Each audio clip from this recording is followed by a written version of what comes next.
Mëkate po themi sa mundësi ka që një lidhje si ajo e Gjesi dhe Eglit të përfundojë në martesë?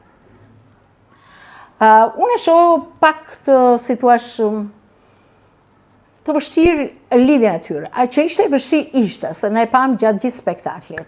Kështu që cilat janë arsyet. E para njerë, unë si e shoh unë jap mendimin tim. E para njerë që Egli ka humbur një dashuri, aq sa e ka publikuar ajo vetë, dhe natyrisht për mbas një vit e pak, e kërkon dashurinë si çdo vajzë, çdo grua e tjerë. Domethënë ishte në kërkim të një dashurie që do ta plotësonte atë shpirtërisht, që do t'i jepte asaj vlerësimin për vete, që do t'i krijonte besimin që nuk funksionoi me bashkëjetruesin e parë, por mund të ringrajë përsëri një lidhje që mund shkojë deri në martesë. Dhe ajo kishte një vullnet të mirë për ta bërë këtë gjë. Domethënë insistoi me të gjitha format për ta bërë për vete gestin. Njerëzit e vlerësojnë këtë gjë. Edhe unë e vlerësoj, por nuk e pranoj që e kishte të egzageruar atë gjë. Kulmi ishte një ditë kur i thosh atij që gestit, shiko, ti mendon se unë nuk i kam kushtet për të më dashur ti. Nuk ka kushte dashuria.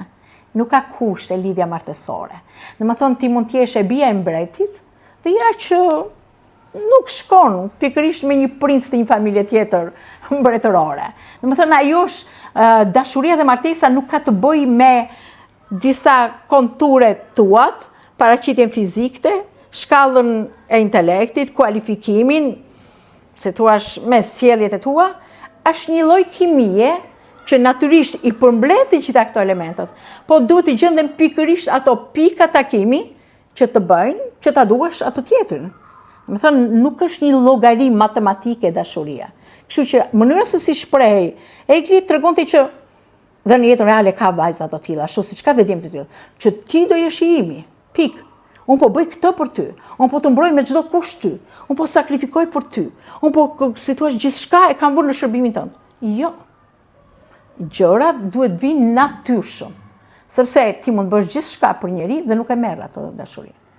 Ashtu siç në romanin e kemi lexuar gjithnjë, që ka patur dashuri ideale, ka patur dashuri të përjetshme, që nuk janë realizuar asnjëherë për mungesë të vullnetit të palës tjetër, pa jo në vetvete një person e ka përjetuar të dashuri në mënyrat e veta.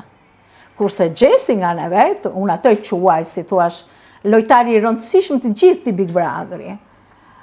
Përveç lidhjesh me Eglin, që natyrisht ai e kishte shprehur vetë, s'ka nevojë të komentojmë ne shumë. Janë arsyet e tija që ai asnjëherë nuk qe konsekuent që ta thoshte eksakt. Por ai shprehu që nuk ishte diçka më tepër se sa ajo kënaqësi që i falte prezenca e Eglit aty, miqësia që ajo i falte, dhe kur ajo kërkonte diçka më shumë, ai trembe nga ajo. Nuk donte që të avanconte më shumë. Të mbeste më tepër një miqësi, si thuash, midis dy njerëzve që pëlqehen, që e duan njëri tjetrin, praninë e njëri tjetrit, që e mbështesin njëri tjetrin, por ama kjo gjë nuk do thotë që duhet shkoj patjetër në martesë. Është një lloj koncepti edhe i vajzave shqiptare, që domethënë unë të dua, ti do më duash. Apo dhe i djemeve, kur ata me vërtet duan, që unë të dua dhe ti do ma kthesh këtë dashuri. Nuk ndodh kështu në dashuri. Dhe rasti Egli dhe Gjesit kështu ishte. Ajo e donte, jam e sigurt që ka projektet e veta në kokën e vet, uroj që të realizohen, nëse ajo me vërtet është e sinqert, nuk do famën, po do pikërisht Gjestin, po Gjesti është si në tërheqje, e mendoj. Pse është si në tërheqje? Gjesti vjen nga krahina e Pejës. Ne Pejen e njohim, është pjesë e bukur e Kosovës, domethënë kur shikon bukuritë e Pejës dhe atyre rrethinave përreth, ti thua zot çfarë klime bukur, çfarë bukuri natyrore, çfarë pemësh, çfarë ujë rrjedh në rrugove e tjerë. Po vjen nga një fshat as edhe nga qyteti. Dhe prindrit e Gjestit do donin që të kishin një nuse për shtëpi. Gjesti si duket i ka lodhur ata prindër. Edhe ata e kanë pritur dukeshin në fytyrën e nënës vet, të babaj vet, që ata edhe merakun i mbanin djalit vet, por njëkohësisht si thua po e adhuronin dashurin ose si thua mënyrën se si po e pristin shqiptarët kudo dhe si votonin për gestin e tyre. Se ndërsa ai dikur I kishte bërë probleme atyre, Gjesti tani po mendonte se si do e kthej, domethënë gjithë mundi që kishin bërë ata.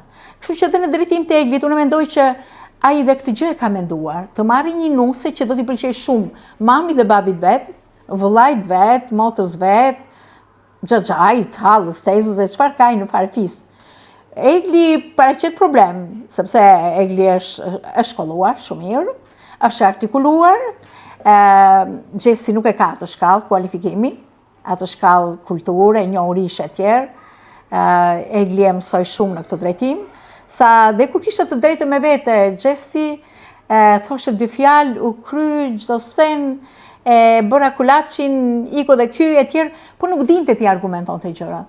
Po ne dim shumë mirë, që të mund ta kesh të drejtën dhe nuk e fiton dot nëse nuk di ta kërkosh të drejtën. Nuk gjen mjetet e duhura që e drejta të lullzoj, që e drejta të triumfoj. Kështu që Gjesti ka patur nevojë në atë Big Brother që të ishte me një mbrojtje, të ishte me një njeri që do t'i dilte për Zot në argumentat që I duheshin atij gjatë asaj betejë që u bë ato ditë. Por mendoj se në jetën reale tani më vonë nuk I dije se si do shkoj. Ndoshta do t'i duhet një menaxhere shumë e mirë dhe që t'ishte Egli do ta ndihmonte shumë. Por nuk e di si do ndjehet ai dhe nëse do të me vërtet do e pranoj një bashkëshorte si Egli apo jo. Por nësi ka që edhe mund të jenë dhe bashkëpunëtor shumë të mirë.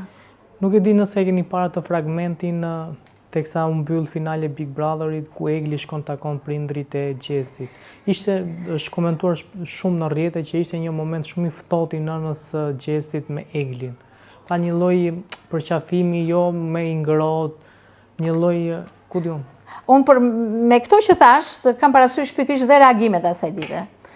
Duhet thonë që ai spektakli që domethënë I gjithanshëm, si thuash, bori që ne të shikonim shumë anë të njerëzve, dhe takimi me prindrit e Gjestit, sidomos me nënën, ishte me vërtet I ftohtë. Ajo si në mënyrën e vet, ose mund të jetë një tip mendje madhe, por nuk e besoj këtë gjë, po ishte më tepër një lloj distance që e vendosi me Eglin.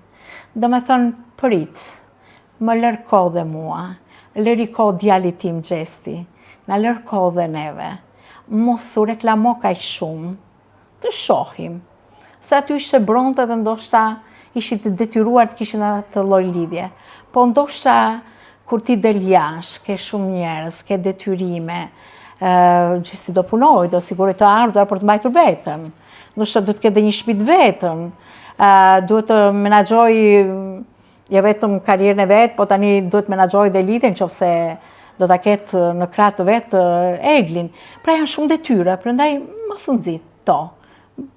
Mbaje pak hapin. Ky ishte reagimi I nënës vet. Dhe nuk më duket se dikush dhe e shante, e bonte. Nuk kemi pse lëshojmë gojën. Njerëzit kanë temperamente të ndryshme, gjykojnë ndryshe, kanë kujdesin e një nëne. Zdi po t'i shohun atë situatë, do të thosha po prit njerë, mos u nxito, kohën e kemi para. S'kemi se të bëjmë deklarata të mëdha, të shikojmë, nëse funksionon mirë, nëse jo, atëre le të mbetemi miq të mirë, duhet të mësojmë që kur nuk funksionon për të qenë në çift, mund të funksionojë, të jemi miq të mirë, të jemi bashkëpunëtor në një punë, sepse domethënë njohim shumë mirë njëri tjetrin dhe mund të jemi bashkëpunëtor për të bërë një punë shumë të mirë. Edhe fakti që shahen aq shumë në rrjetet sociale tregon që jemi dhe pak si inatçor. Domethënë duam patjetër që t'i bëjmë një etiketë dikujt.